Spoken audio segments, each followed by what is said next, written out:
अस्सलामुअलैकुम, मेरा नाम है डॉक्टर फुरकान आरिफ और आज इस वीडियो में हम लोग एक बहुत अहम टॉपिक डिस्कस करेंगे जो कि जर्मन शेफर्ड ओनर्स के लिए बहुत ज़्यादा परेशानी का बायस भी रहता है कि जर्मन शेफर्ड पपी अपने कान क्यों नहीं खड़े करते हैं या बाज़ औक़ात खड़े करके गिरा लेते हैं। उसकी क्या रीज़न्स हैं और आप उसके लिए क्या कर सकते हैं वो हम इस वीडियो में डिस्कस करेंगे।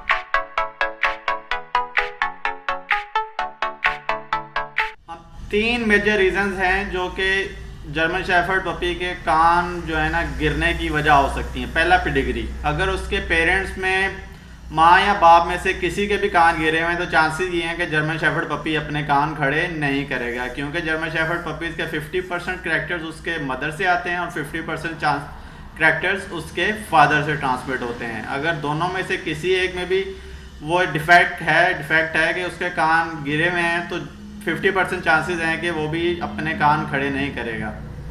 तो दूसरा रीज़न है वो है उसकी न्यूट्रिशन। कान के अंदर एक कार्टिलेज होती है जिसके लिए डेवलपमेंट के लिए कैल्शियम बहुत ज़रूरी है। अगर उस एज में उसको कैल्शियम किसी भी वजह से नहीं मिल रही तो वो उसके कान खड़े ना करने की वजह बन सकती है। इसमें पहला रीज़न हो सकता है कि आपने उसकी डिवर्मिंग नहीं करवाई हुई। अगर डिवर्मिंग नहीं करवाई हुई तो वर्म्स जो इंटेस्टाइन के अंदर होते हैं वो कैल्शियम को बॉडी के अंदर अब्जॉर्ब नहीं होने देते। बाज़ का तो हमारे ओनर्स क्या करते हैं कि वो खुद ही घर में किसी सॉर्ट से डिवर्मिंग कर देते हैं जो कि इतना इफेक्टिव नहीं होता। तो उसकी प्रॉपर डिवर्मिंग बहुत ज़्यादा ज़रूरी है। उसके लिए आप टेस्ट करवा सकते हैं, उसका फीकल सैंपल ले जाएँ, लेबॉर्ट्री में टेस्ट करवाएँ ताकि आपको कंफर्म हो जाए कि उसके पेट के अंदर कोई वर्म्स तो नहीं है। दूसरा ये है कि आप उसको बैलेंस डाइट दे रहे हैं कि नहीं। बाज़ का हम लोग जर्मन शेफर्ड ले लेते हैं पर उसको सिर्फ रोटी डालते जाते हैं। रोटी के अंदर इतनी कैल्शियम नहीं होती जो कि उसके कान की कार्टिलेज के लिए, ग्रोथ के लिए ज़रूरी होती है।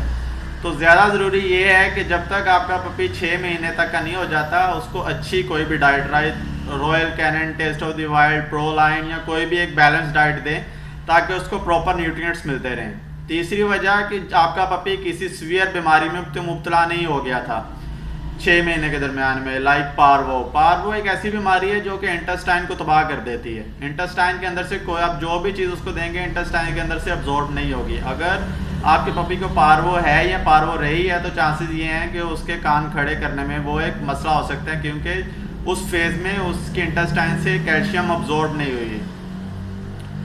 लास्ट और मेजर रीज़न ये है, हमारे कुछ ओनर्स नर्वस हो जाते हैं कि 6 महीने का हो गया अभी तक उसके कान क्यों नहीं खड़े हुए।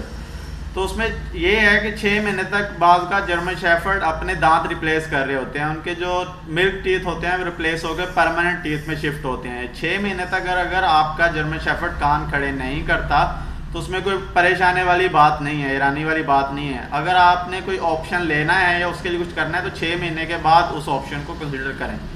बाज़ का हमारे ओनर्स क्या करते हैं, पैनिक हो गए 3-4 महीने में उसके कानों को टेपिंग करना शुरू कर देते हैं। वो एक बहुत ज़्यादा डैमेजिंग इफेक्ट होता है, उसके कार्टिलेज डिस्टर्ब हो सकती है, कोई भी आप इंजरी कॉज कर सकते हैं उसके कानों में।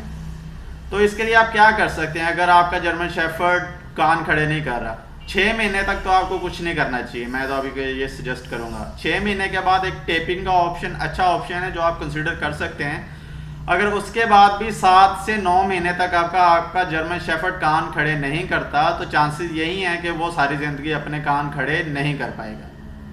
होपफुली आपको ये वीडियो काफ़ी इन्फॉर्मेटिव लगी होगी और आपके बहुत सारे जो सवालात हैं उस जर्मन शेफर्ड के कानों के रिलेटेड वो क्लियर हो गए होंगे। अगर आपको कोई भी क्वेश्चन है तो काइंडली कमेंट बॉक्स में कमेंट कीजिएगा और उसका मैं जितनी जल्दी हो सके मैं आंसर देने